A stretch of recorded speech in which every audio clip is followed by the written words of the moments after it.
that are proud members, and they're great people. And it's a great honor to be with you, especially in this very strange kind of a year with what we have to do communication-wise. To be doing it, really, it's quite nice. It's a quite nice way to do it. The choice facing America is simple. It's the choice between historic prosperity under my pro-American policies or very crippling poverty and a steep depression under the radical left. And that's what you'll have, is a depression. I will deliver optimism, opportunity, and growth. They will deliver pessimism, stagnation, decline, and very high taxes. Simply put, it's a choice between a socialist nightmare and the American dream. Under my leadership, we will have a safe and effective vaccine before the end of the year. We will swiftly defeat the China virus, end the pandemic, bring back our critical supply chains, and lift our economy to unprecedented new heights. If the left gains power, they will shut down the economy, close our schools, delay the vaccine, prolong the pandemic, and impose the most extreme policies in the history of our country. Let's review the record. When I joined you in person last year, our nation was enjoying the greatest economy in history. There was nothing like it. This was a stark contrast to the prior administration, which delivered the weakest recovery since the Great Depression. It was weak and it was sad. In my first 3 years, real income for the typical family increased $6,000, more than 5 times the gains during the entire previous administration. Think of that, 5 times the gains. Income for Black Americans grew 9 times more under my leadership than during the 8 years before I took office. Their policies punish American workers. My policies promote American workers. At the end of the last administration, the Congressional Budget Office projected fewer than 2 million jobs would be created in 3 years. Well, we did a little bit better than that. We created 7 million, and actually it'll be close to 8 million jobs by the time the final numbers came in. We lifted 6.6 million people out of poverty, achieving the largest poverty reduction in modern U.S. history. Poverty rates for African Americans and Hispanic Americans reached record lows. Inequality declined dramatically, a complete reversal of the Obama years. My policies have benefited those who need it the most. The bottom 50% of households saw an astonishing 40% increase in net worth. Wages rose the fastest for blue-collar workers, African American, Hispanic American, Asian American. Unemployment all reached their lowest levels ever recorded. The last administration sold out American workers like never before, and they sold them to donors, special interests, and globalists. And if you take a look, we have probably plenty of them watching right now, and I understand where you're coming from, but it didn't work out too well with me. We succeeded by reversing those cruel and heartless betrayals. Instead of rewarding companies for outsourcing jobs, I implemented massive tax cuts and regulation cuts to keep jobs, opportunity, and wealth in America. The tax cuts and the regulation cuts were the biggest ever recorded in the history of our country.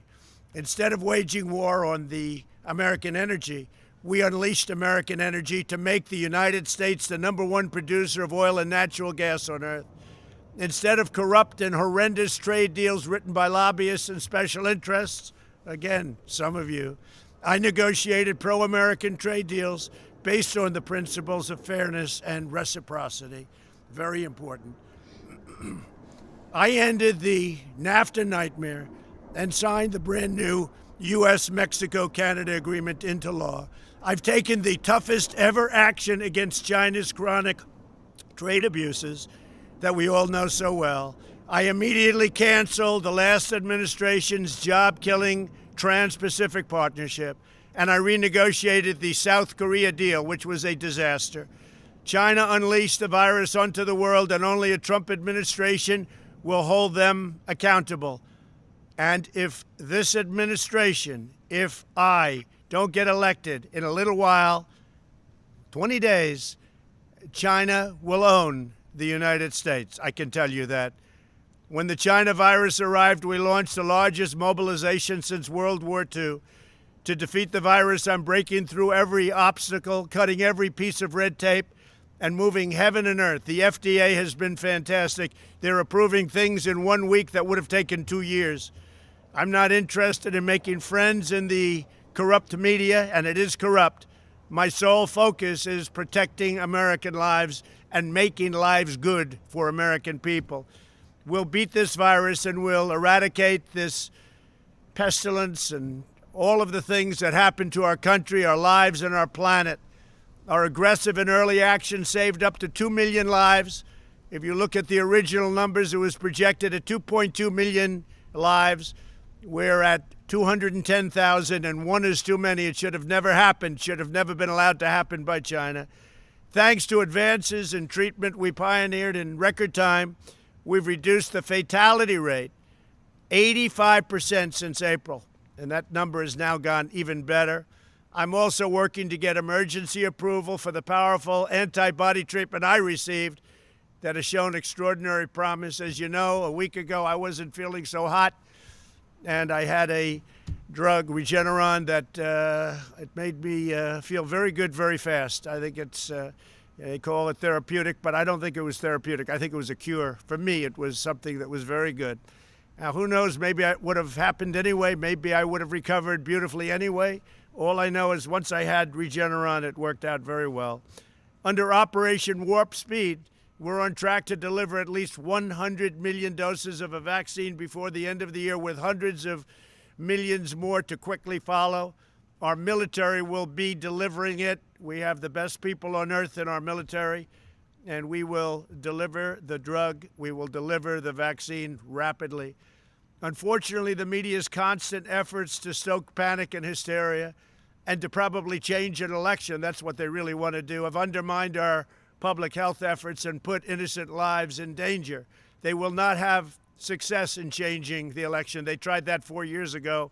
That didn't work out too well. Americans should be trusted with the facts, the data, and the truth. For the young and healthy, the risk is exceedingly low. 99.98% of those under the age of 50 survive. The average age of those who succumb to the virus is 78. And usually that is a person who's 78 but has bad heart, diabetes, has other problems. That's why we're so focused on protecting elderly and higher risk Americans. Our groundbreaking therapies have significantly improved outcomes for elderly patients. But I will not rest and I will not relent until all American seniors are safe. That is my sacred obligation. I love our seniors. I love our country. At the same time, we must allow lower-risk Americans to resume normal activity. The unscientific lockdowns pushed by left-wing politicians are needlessly destroying millions of lives. They decimate livelihoods and lead to suicide, drug overdose, depression, heart disease, delayed medical treatments, and reduced life expectancy. The cure cannot be worse than the problem itself. And that's what a lot of states run by Democrats have done to their people. And it's turning out very, very bad for them. These lives must be protected as well. The recent months, I have also acted swiftly to rescue the U.S. economy with an unprecedented $2.5 trillion in aid. We delivered over $160 million in relief payments for hardworking Americans through our Paycheck Protection Program that all of you are familiar with. My administration has approved over $650 billion in forgivable loans to more than 5.2 million small businesses. It's been a savior. This action has saved our supported 50 million jobs, and we think that number is going to be, when it's finally put down in actual fact, we think it's going to be even more than that. We increased unemployment benefits by $600. When Democrats failed to extend this assistance, I provided up to $400 a month in continued relief. I froze student loan payments, stopped evictions, suspended payroll taxes, and delivered $500 billion to save major U.S. employers, including airlines. As a result of these decisive actions, the U.S. has been both the smallest economic contraction it has seen. Think of that. With all that we've done and all the countries out there, some great and not so great, we've seen the smallest economic contraction and the fastest recovery of any major Western country. I hope people are taking note of that. And it's not even close. We've created a record 11.4 million American jobs since May. That's another record. Under the previous administration, it took 30 months to recover more than half the jobs lost in the crisis. We surpassed that milestone in fewer than 5 months. Just a few months ago, most experts were projecting unemployment well over 10% through the end of 2020. Instead, we've already cut unemployment below 8%, something that it took the last administration over 3 years to do. Jobs have been recovering 23 times faster than the Obama recovery. Remember that, 23 times faster. And I know these numbers must be true because they were given to me by the great Larry Kudlow, who's sitting on my left. Consumer spending is almost 10% higher today than before the pandemic, and automobile production has recovered 100%. Home sales are at their highest reading since December 2006, and home builder sentiment is the highest in recorded history. Think of that. The highest home builder sentiment in recorded history, and we're in a pandemic. And I will tell you, we're rounding that final turn. If the left gains power, the recovery will be terminated and the economy will be destroyed. They've told us their exact plans. Left-wing politicians have pledged a $4 trillion tax hike, which will destroy our country. And this will raise taxes on 80% of our taxpayers, cut the child tax credit in half, which is $1,000 per child, and punish working families. The highest business tax rate in the developed world would be created, sending millions and millions of jobs out of America into China and various other countries. They'll be thrilled if we do what Joe Biden wants to do, but it's not really him that wants to do it. It's other people that are at a much higher level than Joe. Re-entering the job-wrecking Paris Climate Accord, eliminating fossil fuels, shutting down fracking. All over the country, they want to shut down fracking. We are right now energy independent. They want to close up, shut down fracking. And enacting the ridiculous Green New Deal, which will cost $100 trillion, which is more money than this country can make in 100 years if everything went perfectly.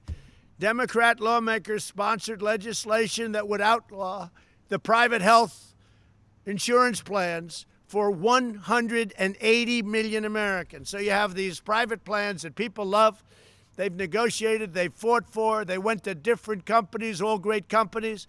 They have plans that they love, 180 million plans, 180 million people. And you know what happens to them? It's over. They take it away. The Democrat platform would suspend all immigration enforcement and give free health care and mass amnesty to illegal aliens. The problem is our country can't afford it. And as soon as you announce that, millions and millions of people, despite the wall, which is almost finished, and by the way, paid for by Mexico, despite all of these things that we've done, millions of people would flood into our country. This would obliterate Medicare and would totally demolish your Social Security. Democrats in Washington are also pushing a plan to abolish the suburbs by eliminating single-family zoning and linking federal highway grants to a federal takeover of local zoning. Your suburbs will be gone. The American dream will be gone. This plan will devastate the property values of millions of middle-class homeowners, including the majority of African American, Hispanic American, and Asian American households who live in the suburbs. The policies of the left would unleash a long-lasting economic catastrophe of unimaginable proportions. And I know I'm speaking to some Democrats, and some of you are friends of mine. You will see things happen that will not make you happy. I don't understand your thinking. I don't understand how you can be backing such policies. but you're wrong. I can only assume it's habit. You've been there for a long time, and it's habit, because they will destroy this country. Our country will go into a depression, the likes of which we have not seen since 1929, and maybe worse. So keep backing them, but you know it's wrong, and I really do believe it's only habit. That's the only reason you can be doing it. Under my continued leadership, we will continue our V-shaped recovery and launch a record-smashing economic boom. We will end the pandemic with a safe and effective vaccine, create 10 million jobs in the first 10 months of 2021, where we're going to have a phenomenal year, and we will soon be announcing, in my opinion, a phenomenal record-setting third quarter, and quickly return to full employment. I will implement a middle-class tax cut, reduce regulations that stifle small businesses, and we've already cut regulations more than any president in history. Whether it's 4 years, 8 years, or in one case more, I have cut regulations far more than any president in the history of our country. A highway that would take 21 years to get approved, we can get done now in 1 year, and it may be rejected for safety or environmental reasons, but you're going to know in 1 year we brought it down to a level that nobody can even believe. It may get rejected, but it's going to get rejected fast, but most likely it'll get built fast. And we also are expanding opportunity zones, which have been fantastic. We will launch a bold initiative to reshore our medical and pharmaceutical supply chains. As part of this effort, I'll revive Puerto Rico's pharmaceutical industry. We will keep taxes low for companies and move jobs to America. And we'll impose steep tariffs on any company that leaves. They want to leave, they want to make our product and then sell it back after firing everybody. Not going to happen. They will be tariffed. We will strip federal contracts from companies that outsource critical industries. We will negotiate more trade, and this is just has to do, negotiate more fair and reciprocal trade deals. We want reciprocal deals. If you look at Europe, and if you look at what Europe's done to us over many, many years, and we're bringing it back into balance, but it's way unbalanced. We protect them militarily, and then they take advantage of us on trade with tariffs and non-monetary tariffs, which frankly are worse. We have to put America first, like other countries should put themselves first, but we're putting America first. We will make America into the manufacturing superpower of the world, ending reliance on China once and for all. We will ensure that America remains the world's #1 energy producer. We will end surprise medical billing, require price transparency, which goes into effect already on January 1st, and further reduce the cost of prescription drugs. As you probably know, those of you that are in the drug industry, you're not a big fan of Donald Trump, I can tell you, but I instituted a favored nations clause.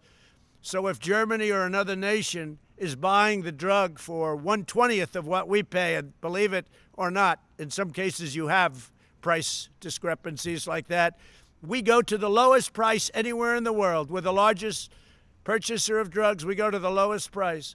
So if somebody's selling a pill for 10 cents and we're paying $2.50, we go to 10 cents. And the 10 cents will come up a little bit, but your drug prices will be reduced by 50, 60, 70, 80, 90%. That's the way it is. We will strongly protect Medicare, Social Security, and patients with pre-existing conditions. And as far as the middleman is concerned, the middleman is out. As far as purchasing drugs from other countries until everything else kicks in, Canada pays 50% what we pay. I've given governors permission to go to Canada and buy drugs directly from Canada, saving, as an example, Ron DeSantis, the state of Florida, approximately 50% and more on the purchase of drugs. So they'll buy the same exact drug from the same exact plant or lab for 50% less. I've also outlined a new plan to provide historic prosperity, and this is really so important, to the black community known as the Platinum Plan, creating new wealth, new access to capital, and school choice as a civil right for every American family. We need school choice. The Democrats will never give you school choice. They will never give you charter schools that have worked so well. We're lifting up citizens of every race, color, religion, and creed. We're delivering a future of fairness, justice, and dignity for every community in our land. And we're defending our values, our principles, and our cherished way of life. And guided by these timeless convictions, we will make next year one of the single greatest years in the history of our country.